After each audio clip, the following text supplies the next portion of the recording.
Alright, hey everybody, it's Mason the Brock Henderson, back-to-back videos. So, Tuesday nights, always NCIS, followed by Agents of S.H.I.E.L.D. directly after. And man, what a night for Agents of S.H.I.E.L.D. Whether you like the show, hate the show, I love it. Just every week, the intensity keeps growing, and the story keeps building. But anyway, let's talk about it. Fourth episode in. Last week obviously ended with the kind of cliffhanger-ish ending where Simmons was like, I have to go back. And so you're wondering what's going on with her. And they touch on it a bit, but generally they didn't really ever come to a conclusion. She snaps at Bobby one time. She snaps at Fitz a bit. You can tell there's something wrong with her. Andrew, May's husband, tries to talk to her, and she's completely shutting him off. But at the end of the episode, she's finally like, I need to tell you what happened. And it looks like they're setting that up for next week. So, still waiting for that. Whenever I'm able to, well, more like whenever I get frustrated because a show's not showing me something, generally that means that show's got me hooked. And in this case, they definitely do. Now, on to what this episode was mainly about.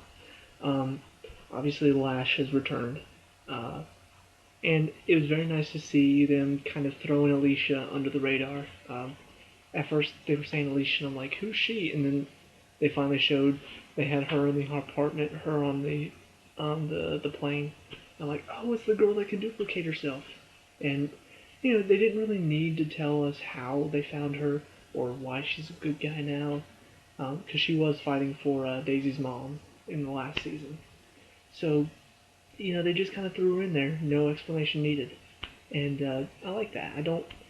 There's some things I need explained, some things I don't need explained. What happened to Simmons, definitely need that explained. But as far as Alicia, she's an Inhuman. They probably found her somewhere. It would be nice to see where they found her, how they were able to contact her. And maybe they did kind of slip it in there somewhere that I just didn't notice, but it sounded like Coulson even kind of said, she wanted to help us, and she came to us. So, didn't really explain it, but then again, don't really have to know. But anyway, it opens up with her finding these two other Inhumans, and at first I didn't even recognize her because, I don't know, like, she didn't really leave a huge... like her, well, I didn't really recognize her face. Like, I knew that from some of the promotional pictures on Instagram and Twitter, I knew she was going to be in this episode, but I didn't really know that was her at first. But anyway, she finds two of the Inhumans that were living at, what's it called? I think it was Paradise or something. The place where Daisy's mom was kept all the Inhumans together. Sanctuary. Maybe. Anyway. And so she finds them at the apartment, and she's trying to talk to them about coming into S.H.I.E.L.D.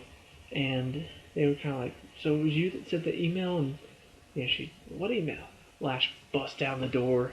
They go to fight him, kills them, and she freaks out, no! And goes to fight him, kicks him a bit, and then she gets pinned on the floor. He kills her, and then they go to the ship, and the real her is still on the ship, but she's like experiencing death. And that was kind of like this is just like the first few minutes. I'm like, holy crap. Like, I can't even begin to imagine, like, just, you are not in your body. Like, you can send yourself out, and you're still here. And that you goes out, and you can still feel what that you is feeling, but you're still here. And then that you goes out and gets, like, shot. And is just sitting there bleeding out, and you can feel all that. That freaks me out. And man, they captured her emotion very well. Like, they had like two heads kind of splitting off from her main face, and were like screaming in agony. I'm like, God, like, it was definitely a very, very good way to start an episode. and kind of set the tone for where it was going. So of course Daisy and Mac bust in, and they're going to hunt down Lash. And I just had this bad feeling in my gut, like they were gonna get attacked or something. Like I didn't have a good feeling about it. Um, and one of the well, not the nice things, one of the funny things about this episode was seeing Fitz and Bobby together, and kind of them working together in the lab, out in the field, and seeing how Fitz is like having to correct what she's doing because he and Simmons have this uh, their own little way of doing stuff, and I really like that. I like seeing two characters together that you normally wouldn't see together, and definitely Bobby and Fitz are those two characters. So, cut back to Daisy and Mac, and they're still searching, and they, hear something on the other side of this door, and Coulson had said he was bringing him back up, and then they open the door, it's the ATCU. Finally remember the girl's name, it's Rosalind, the leader of the ATCU. Once again, sharing some great moments between her and Coulson. Even though she's definitely the leader of a bad organization for the government, I do like how they get along. It's fun. But anyway, so episode goes on. They find out about this virus on this computer that the two Inhumans had gotten this email, and the virus kind of like hacked the computer and wiped it clean. And Coulson kind of tells Daisy, well, in the spirit of cooperation, tell the ATCU. And so she takes it there. They find out what the virus does, and that's it. They don't find anything else. And Daisy, of course, you almost forget because she's an Inhuman now, and she, just fights all these bad guys, and she's kind of awesome. But you almost forget that the reason she started, as Skye, she was a computer hacker, and she starts doing this. I'm like, oh yeah, she can hack computers, and I love that. They haven't forgotten about that, the writers, even though we have, and they throw it in there just inconspicuously. She's like, oh yeah, I found the time stuff on this, and starts doing computer stuff. I'm like, I forgot she can do that stuff. So she manages to track the source of the virus to this guy who's working in the Social Security Association, SSA, I don't know.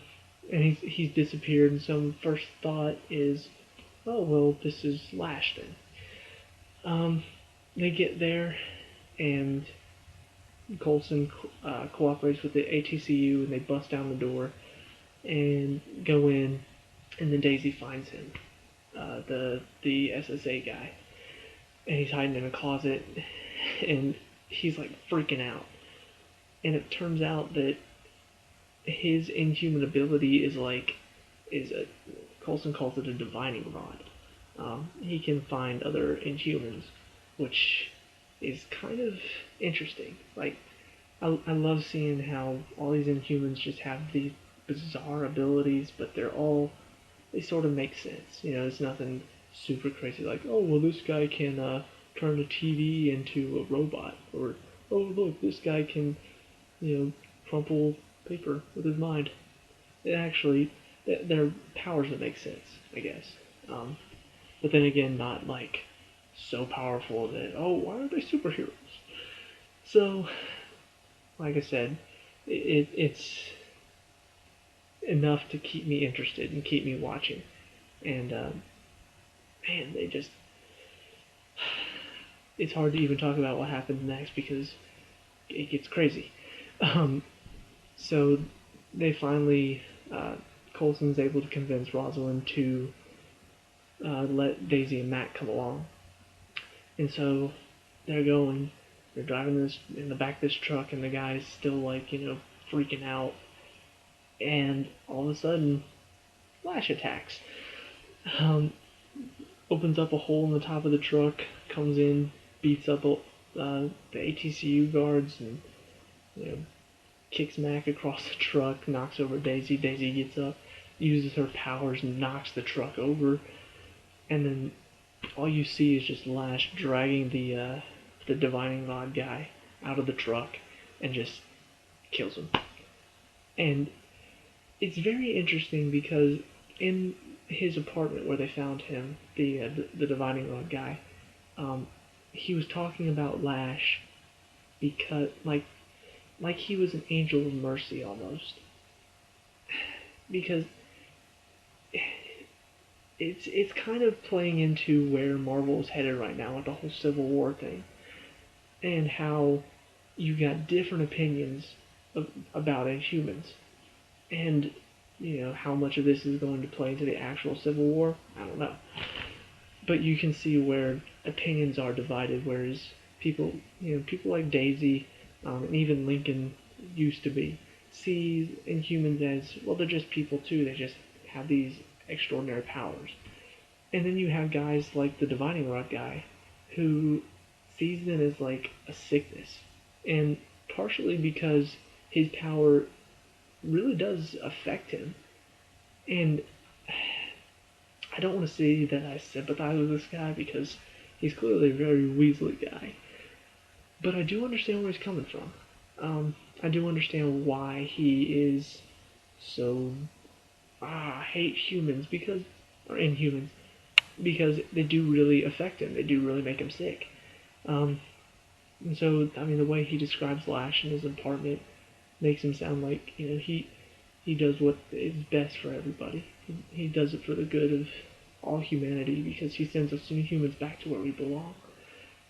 And so, when Lash drags him out on the road, he's like, I told them you were an angel of mercy. And he's like, I'm not an angel of mercy. I'm what's necessary. And just kills him. And I'm just like, even Lash sounds like he's not really sure whether it's good or bad. He just knows it's what he has to do. But then they bring in another shock, because Daisy kind of wakes up a bit in the truck, sees Lash, and as he's walking away, his shadow turns into the form of a human. And again, not being a huge comic book person, not knowing who really Lash is, they're revealing the mystery a little bit more. And I love that. I love that they're not just, oh, this is who Lash is. They're still keeping him in the shadows. Still not really telling why he's doing this, what's his purpose. It's just, he feels it's necessary and he does it. And on top of that, he can shapeshift. So, very interested to see more about him. And at the moment, it kind of feels like they're pushing in the direction of Rosalind is Lash in disguise. Mainly because when Daisy and Mac wake up in the hospital, Daisy's like, he could be anyone, and then Rosalind like busts through the dividing curtain, and so it kind of feels like they're dropping hints that's who Lash is. But I kind of feel like it's the Rosalind's right hand man, the discount Jason Statham looking guy. I've seen him before in like other TV shows, and I can't remember where. But he, you got the British accent, you got the shaved head, he looks ex-military guy. I think it might be him. Don't quote me on that though. If I'm right, I'm going to do a little victory dance. But anyway, on to the even heavier part of the show, Hunter and May. Hunter's finally, it looks like he's officially lost it. Decides to go on a solo mission to just take down Ward. And of course, May comes back finally to S.H.I.E.L.D. to tell Coulson about it, and Andrew happens to be there as well.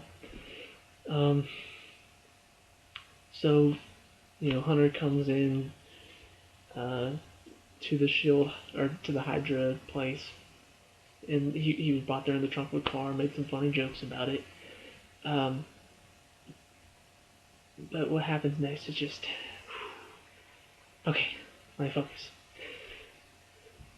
The way they handle the scene is incredible. First of all, Ward comes in and Hunter's kind of standing there, not showing him his face, obviously, standing back facing him, and just the way that the lines that they had, he's like, so why aren't you showing me your face, Richie? Are you shy? He's like, one problem, mate, I'm not Richie. and then turns around and like grabs a gun, does a backflip, dodges bullets, and starts shooting at Ward, shoots Ward's bodyguard, and just action. And love the little one-liners back and forth between uh, Hunter and Ward, because that's kind of how most of Marvel feels. Is like little clever one-liners. Like Ward throws out, "Well, I kind of wish that Bobby would be here, not you, and make things a little bit more even." And he's like, Hunter shoots back, "Oh, even mate, she was able to take on two of you, and that was even after hours of torture." And he's like, "I should have learned. Next time I'll use a grenade instead of a gun." I can't remember exactly. It's much more clever than anything my line can come up with. But just love that dialogue. Love how they just throw it in there as everything's kind of flying around. And just when you think Hunter's finally, had too much, these two people come around with guns. Bang, bang. May takes him out. She's standing on top of the whatever Hunter's hiding behind the cargo containers. And then she does like a little flip off and shoots a couple more people. And he's just like, "It's on." And of course, they're still fighting, slowly pushing towards Ward.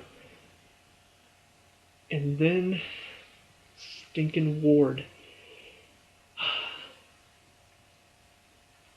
Okay. He pulls out his phone, and you can see that they're planning something. I'm like, what are they gonna do? Is he holding a grenade? What's he doing? Is he setting up some sort of app where he designed something to tosses it out there? Andrew's on his camera phone.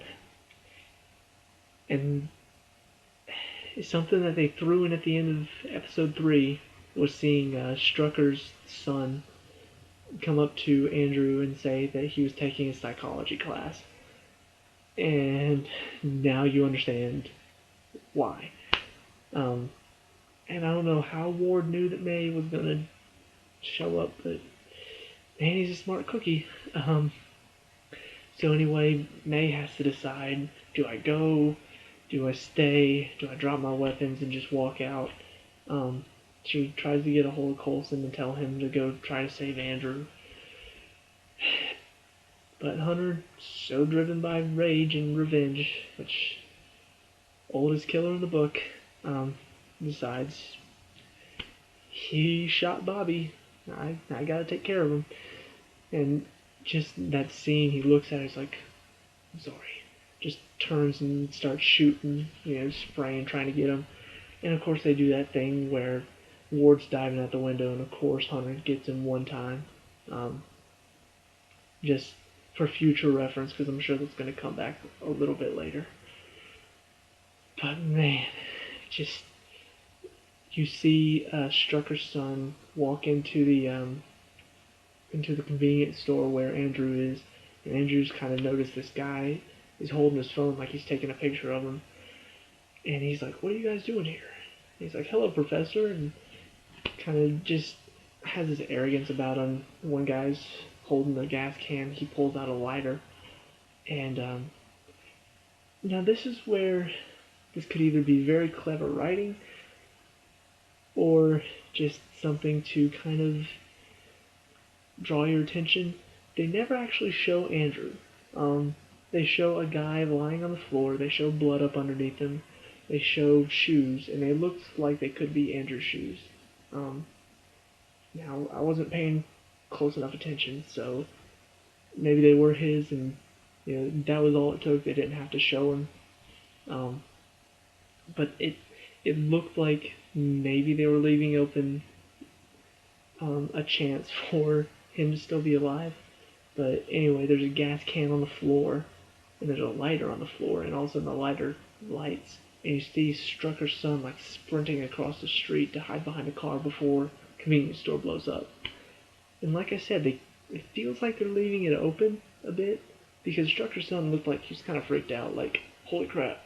So maybe Andrew was like a secret badass. I mean, he was married to May, so I feel like there should be a little bit of you know, like if he can handle May, of course that's relationship stuff. So I don't know. It feels like they're leaving it open to where he's still alive, but never know. But that happens, and then, like I said earlier, they have the scene with Fitz and Simmons, and she's finally gonna tell Simmons what happened. She's finally gonna tell us what happened. She's gonna have to wait a week for that. But like I said, Agents of S.H.I.E.L.D, man. This show is just, whether or not you're a Marvel fan, it's such a well-written show in my opinion. It's got great characters. They do such a good job at keeping the story connected. And just week after week, where it started off as kind of a, I don't even know, it's not even really a crime thing, but I compare it to a crime show where this week they have this case, this week they have this case, like NCIS. And it's kind of how it started off. It started off as, well, this week they were researching this alien object, this week it's this alien object, and that's why it kind of started off slow. But once it hit season 2, and it, well, even the end of season 1 almost, they really started just doing a running storyline, and they started connecting it with the movies, and ever since then it's taken off.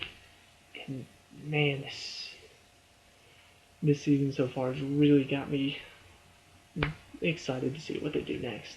So that's a review for episode 4.